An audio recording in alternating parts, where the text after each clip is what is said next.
வணக்கம். நேற்று நம்ம சவுக்கு சங்கர் ஊடகவியலாளர் அவருடைய வீட்டில் நடந்த ஒரு அசிங்கமான, அவலட்சணமான, நாத்தம் பிடிச்ச ஒரு கேவலமான செயல் புரிந்த ஒரு காரியத்தை பற்றி நம்ம பார்த்தோம். அதுக்கப்புறம் பரபரப்பு ஒரு பத்திரிகையாளர் சந்திப்பும் நடத்தியிருந்தார். அதில் பரபரப்பான குற்றச்சாட்டுகளை வச்சுருந்தார். அந்த குற்றச்சாட்டுகளில் பார்த்தீங்கன்னா, இந்த சம்பவத்துக்கு, இந்த ஒரு நாற்றம் பிடித்த சம்பவத்துக்கு முதற் காரணம் காங்கிரஸ் கட்சி தமிழ்நாட்டு மாநில தலைவர் செல்வ பெருந்தகை அவர்கள் அப்படிங்கிறத அவர் சொல்கிறாரு. அதை உறுதிப்படுத்தும் வகையில் அந்த கும்பலை, அதாவது தூய்மை பணியாளர் வேடத்தில் வந்த ரவுடி கும்பல்களை வழிநடத்தி வந்த ஒரு பெண் அப்படிங்கிறத பார்த்தீங்கன்னா, அவங்களுடைய முகநூலெல்லாம் போய் பார்க்கும்போது செல்வ பெருந்தகை அவர்களோட அவர் நல்ல நெருங்கிய ஒரு பழக்க வழக்கத்தில் இருக்கிறாரு அப்படிங்கிறது தெரிய வருது. அதைத் தொடர்ந்து பார்த்தீங்கன்னா, பல புகைப்படங்கள் இப்போ வெளியாகுது. அந்த கும்பலில் வந்த நிறைய ஆண்களும் செல்வ பெருந்தகை அவர்களோட நேரடி தொடர்பில் உள்ளவங்க அப்படின்னு. இப்போ அவர் நேற்றுக்கே அந்த குற்றச்சாட்டு சொன்னது எல்லாமே இப்போ உண்மையாயிருது. இதுக்கு பின்னணியில் இருக்கிறது காங்கிரஸ் கட்சியை சார்ந்த செல்வ பெருந்தகை மற்றும் இதையெல்லாம் செய்யுங்கன்னு ஒரு சமீட்சை கொடுத்துட்டு மௌனமாக வேடிக்கை பார்க்குற திமுக அரசு. ஏன்னா சவுக்கு சங்கர் அவரோட பல ஊடக பேட்டிகள்லையும் அவரோட விவாதங்கள்லையும் அவருடைய சேனல்லையும் அவர் பேசின விஷயங்களில் அதிகமாக பாதிக்கப்பட்டது திமுக அரசு தான். ஏன்னா இந்த திமுக அரசு எப்படியெல்லாம் தமிழ்நாட்டை வஞ்சிக்குது, எவ்வளோ ஊழல் பண்ணுது. இந்த திமுக அரசின் தலைவர், அதாவது முதல்வர் ஸ்டாலின் அவர்கள் தன்னுடைய அப்பாவையே அதாவது அவரையே முந்திக்கிற அளவுக்கு எவ்வளோ ஊழல் பண்ணுறாரு. அவருடைய மகன் உதயநிதி அவர்கள் செய்கிற காரியங்கள் என்னென்ன, அவருடைய அமைச்சர்கள் ஒவ்வொரு காரியங்கள், டாஸ்மாக் ஊழலிருந்து எல்லா ஊழல்கள் ஒரு பட்டியலில் போட்டு காட்டுறாரு. அதே நேரத்தில் இந்த அரசின் கைப்பாவையாக இயங்குகின்ற சொன்ன சொல்லை கேட்டு அப்படியே ஏவல் வேலை செய்கின்ற காவல்துறை என்னெல்லாம் பண்ணுது, எவ்வளோ அக்கப்பொருளை பண்ணுது, எவ்வளவு அசிங்கங்களை அரங்கேற்றுது அப்படிங்கிறதெல்லாம் சொல்லி இந்த திமுக அரசுக்கு ஒரு சிம்ம சொப்பனமாக இருந்தனால இந்த நிகழ்வுகள் அரங்கேறி இருக்கு அப்படிங்கிறது நமக்கு புரியுது. இதில் என்னன்னா, அவர் நேற்று அதுக்கப்புறம் மாலையில் அவருடைய அந்த சவுக்கு மீடியா அப்படிங்கிற அவருடைய மீடியா ஊடகத்தில் பேசின ஒரு விஷயத்தை பற்றி தான் நான் இப்போ பேசலான்னு பார்க்குறேன். ஏன்னா அவர் இறுதியில் என்ன முடிவுக்கே வந்துட்டார் அப்படின்னா, இனிமேல் நம்ம இந்த ஊடகத்தில் பேச வேண்டியதில்லை, நம்ம ஊடகம் நடத்த வேண்டியதில்லை. நம்ம ஏன்னா எங்கே போனாலும் வீடும் தர மாட்டேங்கிறாங்க, ஒரு அலுவலகம் நடத்துறதுக்கு அலுவலகமும் கிடைக்க மாட்டேங்குது, வங்கி கணக்குகள் முடக்கப்பட்டிருக்கின்றன. இப்படியெல்லாம் எல்லா விதத்துலேயும் நெருக்கடி வரனால எல்லாவற்றுக்கும் மேலே என் அம்மாவின் உயிரை பணையம் வச்சு தான் நான் இந்த மக்களுக்கு நல்லது செய்யணுன்ட்டு அவசியம் இல்லை. நான் இந்த மக்களுக்கு திமுகவின் ஊழல் பெருச்சாளித்தனங்களை எல்லாம் வெளியில் கொண்டு வந்து இந்த மக்களை திருத்தணும்னு எனக்கு அவசியம் இல்லை. அதை விட என்னுடைய அம்மா முக்கியம், மக்கள் எப்படியாவது பார்த்து புரிஞ்சுக்கட்டும் அப்படின்ட்டு ஒரு விரக்தியின் விளிம்பில் போய் தான் இந்த செயல்பாட்டிலேருந்து விலக போவதா ஒரு அறிவிப்பை வெளியிட்டார். நேற்று நான் இதுக்கு முந்தைய காணொலியில் சொன்ன மாதிரி தான், இதை சொன்னதுனால பெரிய வருத்தம்லாம் எனக்கு கிடையாது. என்னை போன்று நிறைய பேருக்கு இதை பெரிய வருத்தத்தெல்லாம் கொடுக்காது அப்படின்னு நான் நினைக்கிறேன். ஏன்னா ரெண்டு தரப்பு இருக்குது. திமுக அரசின் ஊழல்தனங்களை, முள்ளமாரித்தனங்களை வெளிப்படுத்துவதாலேயே திமுக ஆதரவாளர்களுக்கு பிடிக்காமல் போகலாம். அவர்கள் ஏதாவது இது எலும்பு துண்டு போட்டு வளர்க்குறாங்க இல்லையா, அந்த ஊடகவியலாளர்களுக்கு வேணால் இது ஒரு பெருத்த சந்தோஷத்தை கொடுக்கலாம், இப்படி தான் போகணும் அப்படின்னு கூட அவங்க நினைக்கலாம். அவங்க இதில் பெரிய வருத்தப்படாமல் இருக்கலாம், உள்ளூரை ரொம்ப மகிழ்ச்சியின் கொண்டாட்டத்தில் கூட இருக்கலாம். அது ஒரு வகை. ஆனால் என்னை போன்று இன்னொரு வகைகள் இருக்குது. எப்படின்னா, இவர் என்னதான் திமுகவோட ஊழல்தனத்தையும் அவங்களுடைய பசப்பித்தன நாடகத்தனங்களையும் அவங்களுடைய ஃப்ராடுத்தனங்களையும் வெளிப்படுத்தினாலும், இவர் அதே ஊழல் செய்த அதே ஃப்ராடுத்தனங்களை செய்துட்டு இப்போ வீட்டில் போய் முடங்கி கிடக்கின்ற, வீட்டுக்கு அனுப்பப்பட்ட அதிமுகவை ஆதரித்து பேசுறது நமக்கு ஒத்து வராது. ஏன்னா அதிமுகவும் திமுகவும் ஒன்று தான், அதில் எந்த மாற்று கருத்துமே கிடையாது. அப்படி இருக்கும்போது இது திமுகவை இது சரியில்லை அப்படின்னு சொல்லிக்கிட்டு அதிமுகவை வழிமொழிஞ்சு பேசுகிறதுல என்னை போன்ற நிறைய பேருக்கு உடன்பாடு இருக்காது. அதே மாதிரி தான் பார்த்தீங்கன்னா, இன்னொன்று என்னென்னா, அவர் கள்ளக்குறிச்சி ஸ்ரீமதி பெண் விஷயத்தில் பணம் வாங்கிக்கிட்டு அந்த பெண்ணுடைய கேரக்டரையே தப்பாக பேசி பேட்டி கொடுத்ததும், அந்த பள்ளி தரப்புக்கு சாதகமாக பேசுனதும் நமக்கு தெரியும். அதுலேயே அவரோட மொத்த குணங்களும் வெளியில் வந்துட்டு. அப்போது இந்த ரெண்டாவது வகையை சேர்ந்த என்னை போன்றவருக்கு இந்த காரணங்களால் அவர் மேலே ஒரு பெரிய நல்ல அபிப்பிராயம் இல்லாததுனால இவர் சேனலில் பேசாததை பற்றி நமக்கு எதுவுமே பெருசாக தோணாமல் இருக்கலாம். ஆனால் ஒரு சின்ன வருத்தம் இருக்க தான் செய்யுது. எப்படின்னா, என்ன இருந்தாலும் பூனைக்கு யார் மணி கட்டுறது அப்படின்னு பார்க்கும்போது அவர் கொஞ்சம் ஒரு துணிச்சலான ஒரு விஷயங்களை கையில் எடுத்தார். நிறைய அவர் சொன்ன திமுகவை பற்றி சொன்ன அத்தனை காரியங்களும், அத்தனை ஃப்ராடுத்தனங்களும் உண்மையாக வேறு இருந்துச்சு.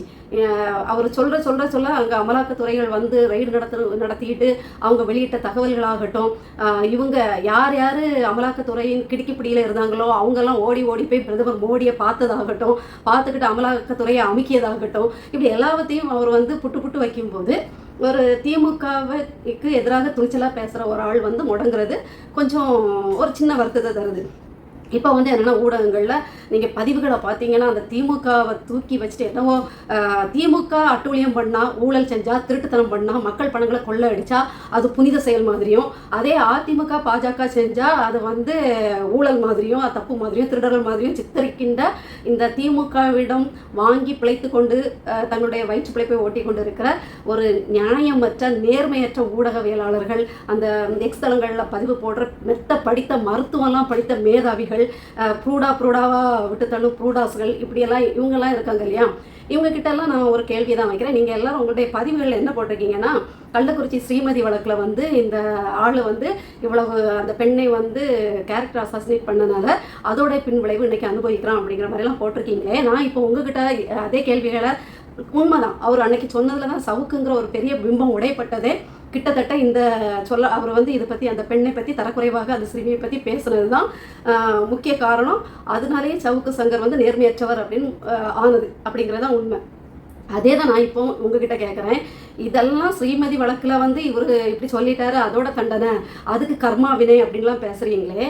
இதே கள்ளக்குறிச்சி ஸ்ரீமதி வழக்கில் உங்கள் இந்த திராவிட அரசாங்கம், அதாவது ஊழல் பெருச்சாளிகளின் கூடாரமாக இருக்கின்ற இந்த திமுக அரசு வாங்கி கொடுத்த நீதி என்ன? உங்கள் அப்பாவுக்கு கல்லறை வேணும்னா ஒரே நாளில் வழக்கறிஞராக அனுப்பி நீதிமன்றத்தில் போய் நின்று நீதிமன்றத்தில் தீர்ப்பு வாங்க முடியுது. உங்களுக்கு தீகார் ஜெயிலுக்கு போட்டுருவாங்களோ அமலாக்கத்துறைன்னு பயம் வந்துச்சுன்னா டெல்லிக்கு பறந்து போய் பிரதமர் காலில் விழுந்து கொஞ்சம் அதை அடக்கி வாசிக்க வைக்க முடியுது. உங்களுக்கு சாதகமாக நீங்கள் தப்பு செஞ்சு அதுக்கு சாதகமாக நீங்கள் தப்பிக்கிறதுக்கு தீர்ப்பு வாங்கணும்னா 2 நாளில் 3 நாள்லாம் உங்கள் வக்கீல்கள் போய் உச்ச நீதிமன்றம் வரைக்கும் போய் தீர்ப்பு வாங்கிட்டு வந்துடுறாங்க. இந்த ஸ்ரீமதி வழக்கில் திமுக அரசின் வக்கீல்கள் செய்த உதவி என்ன? அவர்கள் வாங்கி கொடுத்த நீதி என்ன? இதே சவுக்கு சங்கர் என்ன கதையை இட்டுக்கட்டி பேசினாரோ, என்ன ஒரு உடல் மொழியில் அருவறுக்கத்தக்க உடல் மொழியில் எகத்தாளத்தோடு அந்த பிள்ளையை குறித்து பேசினாரோ, அதில் கொஞ்சமும் குறையாம தானே உங்கள் திமுக அரசின் கைப்பாவையான ஏவல் வேலை செய்கின்ற காவல்துறை 1500 பக்கத்துக்கு மேலே கதையாக எழுதி குற்றப்பத்திரிகை தாக்கல் பண்ணியிருக்கு. இப்போ சவுக்கு சங்கர் சொன்னதை அப்படியே செஞ்ச இந்த காவல்துறையோட கதை என்ன? இந்த சவுக்கு சங்கர் சொன்னதை அப்படியே கேட்டு காவல்துறை செயல்படுது. அதை கண்டும் காணாமல் இருக்கிற அப்போ முதல்வர் திமுக அரசோட நிலைமை இப்போ என்ன? அப்போ அதே கர்மா உங்களுக்கு வராதா? உங்கள் திமுக அரசுக்கு வராதா? நீங்கள் நியாயமான ஒரு அரசுக்கு ஆதரவாக இருந்தீங்கன்னா இந்த நியாயமான அரசு என்ன பண்ணியிருக்கணும்? அந்த குழந்தை இறந்து 3 வருடம் ஆகுது. அந்த குழந்தை ஜுவனைல் ஜஸ்டிஸ் ஆக்டில் வரக்கூடிய வழக்கு, போக்சோவில் வரக்கூடிய வழக்கு, அதுக்கு பிணையே கிடையாது. ஆனால் அந்த 2 வழக்கையும் பதிக்காமல் சூசைடு அப்படின்ட்டு நீதிபதிகள் வாயிலே வர வச்சு பிணையில் வெளியில் வர வைக்கக்கூடிய அளவுக்கு இந்த திமுக அரசு உதவியதே. அப்போது இந்த ஒரு மீடியாவில் வந்து கதை கட்டின 1/2 மணி நேரம் கதை கட்டின சவுக்குக்கே இந்த நிலைமைன்னா 3 வருஷமாக அரசு வக்கீல்களை வச்சு நீதி வாங்கி கொடுக்காத, தன்னுடைய காவல்துறையை வச்சு அந்த பெண்ணுக்கு என்ன நடந்தது அப்படிங்கிற உண்மையை குற்றப்பத்திரிகையை தாக்கல் செய்ய விடாமல் காவல்துறையின் இஷ்டத்துக்கு ஒரு கதை எழுத வைத்த, அதாவது சவுக்கு சங்கரின் கதை திரைக்கதை வசனத்தையே அப்படியே எழுதி வச்ச காவல்துறை ஒரு கும்பல் இருக்காங்க இல்லையா, அவங்களோட கதி இப்போ என்னாகும்? அடுத்தது இந்த விவகாரத்தில், இந்த பள்ளி விவகாரத்தில் ஒரு அமைச்சர் வந்து திமுக அமைச்சர் பேரம் பேசி இதை அமுக்குனதா ஒரு பேச்சு வருது. அப்போது இருந்த டிஜிபி அவர்களும் இதுக்கு உடந்த அப்படின்னு வருது. அப்போ இவங்க கதையெல்லாம் இப்போ இவங்களோட கதையெல்லாம் என்ன ஆக போகுது? அப்போ ஸ்ரீமதியோட சாபம் கர்மம் சவுக்கு சங்கருக்கு மட்டும்தான் பலிக்கும்னு நினைக்கிறீங்களா? சவுக்கு சங்கராவது ஒரு 15 லட்சமோ 10 லட்சமோ வாங்கிட்டு ஒரு 1/2 மணி நேரம் பேசிட்டு போயிட்டாப்ல. ஆனால் 3 வருடங்கள் ஆகியும் அந்த குழந்தைக்கு நீதி கிடைக்க விடாமல் அலன்னு அலைய விட்டு உங்கள் அரசு வக்கீல்களை பாக்கெட்டில் போட்டுக்கிட்டு காவல்துறையை இந்த பாக்கெட்டில் போட்டுட்டு அரசாட்சி செய்கின்ற திமுக அரசுக்கு இதை விட பெரிய சாபம் பெரிய கர்மம் காத்துக்கிட்டு இருக்கு அப்படின்னு நான் திட்டவட்டமாக சொல்லுறேன். ஏன்னா ப்ரூடாவாக தட்டுறீங்களே, ப்ரூடாஸ் உங்கள் பதிவுகள்லையும் தான் பார்த்தேன், அப்புறம் பெத்தப்படுத்த டாக்டரோட பதிவுகள்லையும் பார்த்தேன். ஸ்ரீமதி வழக்க வச்சு தான் எகத்தாளம் பண்ணியிருக்கீங்க. இதே ஸ்ரீமதிக்கு செஞ்ச பாவம் தான் சவுக்கு சங்கர் இப்படி நாட்டமாக நாடுறாருன்னா இன்னைக்கு வரைக்கும் கை கட்டி வேடிக்கை பார்க்குற இந்த திமுக அரசு என்ன பாடுபட போகுது? அப்போ நான் கேட்குறேன், நீங்களாம் என்ன சொல்ல வரீங்க? அப்படி இழிவாக பேசினவனுக்கு இதுதான் கதி, பெண் காவலர்களை வந்து அசிங்கமாக பேசினவங்களுக்கு இதுதான் கதி அப்படின்லாம் சொல்கிறீங்களே. அப்போ சசிகலா அம்மையாரை எடப்பாடியோட சேர்த்து வச்சு அசிங்கமாக ஆபாசமாக பேசின உதயநிதி ஸ்டாலின் அவருக்கு என்ன கதியாகும்? சரி, ஜெயலலிதா அம்மையார் மோடியும் சந்தித்து பேசினப்போ அவர் மேலே இருக்கிறார் இவர்கள் கீழே இருக்கிறார்னு ஒரு சொல்லவே முடியாத ஒரு லைனை பேசினாரே இப்போதைய முதல்வர் ஸ்டாலின், அவருக்கு கதி அப்போ என்ன ஆகும்? சரி, திராவிட நாடு எங்கே இருக்குது அப்படின்னு ஒரு பெண், அதாவது பெண் அமைச்சர்னு நினைக்கிறேன், அந்த காலத்தில் இருந்த அமைச்சரை அவர் கேட்கும்போது பெண்ணுக்கு பதில் சொல்லுகிறவன்னு கூட நினைக்காம பெரிய ரெட்டை கிளவிலையும் ரெட்டை அர்த்தத்துலையும் பேசுகிறாராமா. அப்படி பேசி அந்த ஃபைல், அதாவது நாடாவை அவிழ்த்து பார்த்து வேலை தூக்கி பார்த்தா திராவிடம் தெரியும்ன்ட்டு, அதை நான் கோப்புகளை தான் சொன்னேன், கோப்புகளில் கட்டியிருக்க நாடாவை அவிழ்த்து மேலே தூக்கி பார்த்தா தெரியும் அப்படின்னு சொன்னேன். நீங்கள் கொடுக்குறதுக்கு முன்னாடி அந்த கோப்புகளை அவங்க அவிழ்த்து பார்க்காம தான் இருந்திருப்பாங்களா? அவங்க இப்போ நீங்கள் சொன்ன பிறகு தான் அவிழ்த்து பார்க்கணுமா? கொடுத்த ஃபைலை அவங்க இது வரைக்கும் அவங்க பிரித்து பார்த்துக்க மாட்டாங்களா? என்ன நீங்கள் அவ்வளோ ஆபாசமாக பேசினா, அப்போ உங்கள் அப்பா கருணாநிதி அவர்கள் கதை அப்போ அந்த குரலற்று போய் கடைசி காலத்தில் பேசவே முடியாமல் கஷ்டப்பட்டாரே, அதெல்லாம் இந்த சாபத்தோட விளைவுகள் தானா? இப்படி அதை விட இந்திரா காந்தி அவர்களை கொச்சைப்படுத்தி அசிங்கமாக ஒரு பெண்களுக்கு இயற்கையாக நேரும் ஒரு விஷயத்த முடிச்சு போட்டு பேசி அசிங்கமாக ஆபாசமாக பேசினா உங்கள் குடும்பத்தின் வர்க்கங்களுக்கெல்லாம் அப்போ என்ன கதியாகும்? அப்போ ஒரு காவல்துறையில் உள்ளவங்கள அசிங்கமாக பேசிட்டாங்க, ஸ்ரீமதிங்கிற ஒரு சிறுமியை அவர் வந்து தப்பாக பேசிட்டாரு, அதனால் இது கரெக்டு தான், செஞ்சது சரிதான்னா, அப்போ நான் இப்போ ஒரு லிஸ்ட்டு போட்டேன், இந்த குடும்பத்தை இந்த மக்கள் என்ன செய்யணும்? அப்போ நாங்கள் எல்லாரும் சேர்ந்து, இப்போ இந்த தமிழ்நாட்டு மக்கள் ஒட்டுமொத்தமாக சேர்ந்து இவ்வளவு பெண்களை அசிங்கப்படுத்தி பேசின அந்த பரம்பரை ஆபாச கட்சி பேச்சாளர்களை, கட்சி பிரமுகர்களை, கட்சி தலைவர்களை இப்போ கூட்டம் கூடி என்ன பண்ணணும்? நடக்காதுன்னு நினைக்கிறீங்களா? ஒத்த நாடு இலங்கையில் அதிபரை ஓட விரட்டி அவரோட மெத்தையில் படுத்து உருண்டு அவருக்கு வீட்டை தீய கொளுத்த சம்பவமும் நடந்திருக்கு. பங்களாதேஷ்னு ஒரு நாட்டில் ஒரு கவர்னர், அந்த நாட்டையே ஒரு டைமில் அவங்க அந்த பெண்மணியோட அப்பா தான் ஒரு நல்ல லெவலுக்கு உயர்த்தி கொண்டு வந்திருக்காரு. அப்படி இருந்தால் அவங்க சில தவறுகள் செஞ்சுட்டாங்க அப்படிங்கிறதுக்காக அவங்க சிலையை உடைச்சி அவங்கள ஓட விரட்டின கதையும் நமக்கு தெரியும். சவுக்கு சங்கருக்கு சாக்கடை தண்ணி, உங்களுக்கு கந்தகாமலத்தை தூக்கி கூட ஊற்றிடுவார் இறைவன். அந்த அளவுக்கு நீங்கள் வந்து பயங்கரமான அதாவது நினச்சாலே கோபம் வந்து அப்படி பிச்சுக்கிட்டு என்னட்டா நீங்கள் எல்லாம் ஒரு அளவுக்கு ஒருத்தன்ட்ட 100 ரூபாய் அடிச்சுக்கிட்டா 90 ரூபாய் அவன்கிட்ட 100 ரூபாய் நீங்கள் பிடுங்கிக்கிட்டு 90 ரூபாயை நீங்கள் எடுத்துகிட்டு 10 ரூபாயை கொடுக்குறது நல்ல ஆட்சின்னு இதை வந்து நம்பி ஒரு கூட்டம் கோடிக்கணக்கில் ஊழல் அடிப்பீங்க. 1000 ரூபாய் கொடுத்த உடனே திருப்தியாகிற ஒரு கூட்டம், இந்த முட்டாள் கூட்டம் இருக்கிற வரைக்கும் நீங்கள் இப்படி தான் பண்ணிகிட்டு இருப்பீங்க. அது எங்களுக்கு நல்லாவே தெரியும். இந்த நேரங்களில் பேசும்போது தான் எனக்கு வந்து இந்த கிறிஸ்தவ மார்க்கத்துக்கு மேலே அவ்வளவு கோபம் வருது. என்னன்னா, அதிமுகவும் ஊழல் ஊழல் ஊழல் ஊழல் தான், கொள்ளை திருட்டு. திமுக அதுக்கு பிள்ளையார் சொல்லி போட்டு அதை ஆரம்பித்து வச்சதே இந்த திமுக பரம்பரை கூட்டங்கள் தான். எல்லாம் தெரிஞ்சோம், லட்சக்கணக்கில் கோடிக்கணக்கில் அவங்க வந்து கொள்ளடிக்கிறாங்க.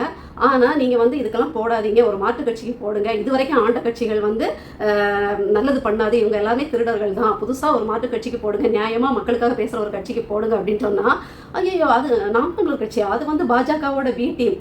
ஆட மக்குனிங்களா, பாஜகவோட A to Z டீமே திமுக தான். அது எப்படி இத்தனை லட்சம் கோடி கொள்ளை அடிச்சுட்டு பாஜகவோட கை கோத்துட்டு தெரியுது அப்படிங்கிற ஒரு அறிவு கூட உங்களுக்கு இல்லை? கொஞ்சமாவது சமூக ஊடகங்களை பார்ப்பீங்களா? செய்திகளை கேட்பீங்களா?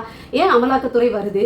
அமலாக்கத்துறை வந்து இத்தனை லட்சம் கோடிகளில் வந்து இவங்க கொள்ளை அடிச்சிருக்காங்கன்னு சொன்ன உடனே சம்மந்தப்பட்டவங்க ஏன் பிரதமர் மோடியை போய் பார்க்குறாங்க? அப்புறம் ஏன் அந்த பிரச்சனை அப்படியே அமுங்கி போயிடுது? இந்த அறிவு கூட கிடையாதா? இப்போ சொல்கிறேன், இந்த பாஜகவை வளர்த்து விட்டதே திமுக தான். முன்னாடியெல்லாம் பாஜக கூட்டம் கூடனா காலி சேர் தான் இருக்கும். அதிமுக ஆட்சியில் பாஜக கூட்டணியில் இருக்கும்போதே பாஜக ஒரு நிகழ்வு எடுத்தாலோ ஒரு பொதுக்கூட்டம் பேசினாலோ வெறும் காலி சேர் தான் இருக்கும். இன்னைக்கு திமுக ஆட்சியில் திமுகக்கே டஃப் கொடுக்குற அளவுக்கு கூட்டம் கூடுதுன்னா அது யார்? எனக்கு தெரிஞ்சு திமுகவே ஆள் வந்து திராவிடர்களையே அனுப்பி வைக்கிது, பாஜக மேலே உள்ள பயத்தில் எங்கே நம்மளை தூக்கி திகார் ஜெயிலில் வச்சிருவாங்களோன்னு உங்கள் கூட்டத்தையே நீங்கள் அனுப்பி வைக்கிறீங்கன்னு தான் நான்லாம் நினைக்கிறேன். இல்லைன்னா பாஜகவுக்கு இவ்வளோ கூட்டம் கூடாது. ஏன்னா எந்த மக்களும் நல்ல மனசாட்சி உள்ள மக்கள் வந்து மத வெறியில் ஆடுறவங்கள, கொல்றவங்கள, கலகம் ஊட்டுறவங்கள, பிற மதத்தவரை எரிச்சு கொள்றவங்கள, கெடுத்து கொள்றவங்கள, பாலியல் வன்கொடுமை பண்ணுற ஒரு கட்சியை மனிதர் குலம் வந்து ஏற்றுக்கொள்ளவே கொள்ளாது. அப்படியும் ஒரு கூட்டம் கூடுதுன்னா அதுக்கு நீங்கள் தான் முதல் காரணம். உங்கள் ஆட்கள் தான் நீங்கள் தப்பிக்கிறதுக்கு. ஏன்னா உங்கள் குடுமி மோடி பிரதமரோட கையில் இருக்குது. அதனால நீங்கள் வந்து அவங்க ஆடுற ஆட்டத்துக்கெல்லாம் ஆடுவீங்க. இங்கே வெளியில் வந்து நான் யாராக்கும் தெரியுமா, அந்த விவேக் மாதிரி தான், நான் எவ்வளோ பெரிய ரவுடி தெரியுமா, அவன் எனக்கு என்ன பண்ணுற பாரு அப்படின்னு சொல்லிட்டு அங்கே உள்ள போய் மோடி பிரதமர் காலில் போய் அமுக்கி அமுக்கி நாங்கள் என்ன வேணாலும் பண்ணுறோம் தெய்வமே அப்படின்னு சொல்லிட்டு வெளியில் வந்து திருப்பி நான் அடித்து அவரை துவம்சம் பண்ணிட்டேன் தெரியுமா, அப்படியாக்கம் இப்படியாக்கணும் வந்து கதை விடுறது. இதை நம்புறதுக்கு ஒரு கிறிஸ்தவ மக்கள் கூட்டமும் இருக்குது. பாஜக உள்ள வந்துடுச்சு, திமுக கையை பிடிச்சி கூட்டிகிட்டு வந்து வளர்த்து விட்டுடுச்சு. 0ல் இருந்தது 3% ஆகி இன்னைக்கு 12% வந்து நிற்கிதுன்னா முழுக்க காரணம் திமுக பண்ண அயோக்கியத்தனம். அந்த அயோக்கியத்தனத்தினால விளைந்த தீகார் ஜெயில் பயத்தில் தான் இன்னைக்கு பாஜகவை வளர்த்து விட்டு கூட்டிகிட்டு செல்ல பிள்ளைய கையில் வச்சு தாளாட்டிகிட்டு இருக்கு. இது புரியாமல் நாம் தமிழர் கட்சி பி டீம் ஒரு நாளும் நாம் தமிழர் கட்சி என்றைக்குமே தலையாக தான் இருக்குமே தவிர யாருக்கும் வாலாக இருந்து பி டீம் சி டீமாக அது செயல்பட வேண்டிய அவசியம் அதுக்கு கிடையவே கிடையாது.